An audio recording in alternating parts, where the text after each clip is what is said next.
Tu veux lire l'un des textes les plus dérangeants et les plus magnifiques jamais écrits? Je le tiens entre les mains. Le plus étonnant, c'est qu'il a toujours été là, caché en pleine lumière. Un texte écrit il y a plus de 2500 ans. Et pourtant, il parle de quelque chose que presque tout le monde finit un jour par rencontrer.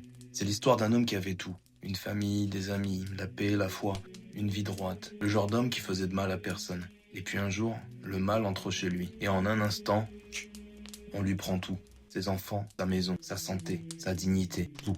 Et le plus troublant, ce n'est même pas ce qu'il perd, c'est pourquoi il le perd. Parce qu'au début du récit, le mal dit adieu. Cet homme te reste fidèle parce que tu l'as béni, retiens-lui tout, et regarde ce qu'il restera de sa foi. Et à partir de là, le livre pose une question que très peu osent regarder en face.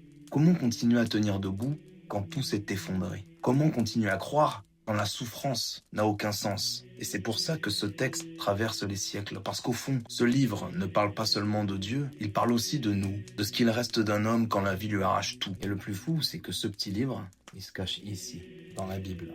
Il s'agit du livre de Job. Tu sais, la Bible, en final, c'est qu'une compilation de 73 livres. Même si tu ne veux pas la lire, tu peux toujours piocher le livre qui t'intéresse. Et celui-là, par exemple, tu devrais peut-être le lire au moins une fois. Parce qu'il t'apprend pas à éviter la souffrance. Il t'apprend comment continuer à tenir debout au milieu d'elle. Parce que ce livre ne parle pas seulement du mal, il montre qu'un homme peut tout perdre, sans perdre le plus important, c'est-à-dire ce qu'il porte en lui.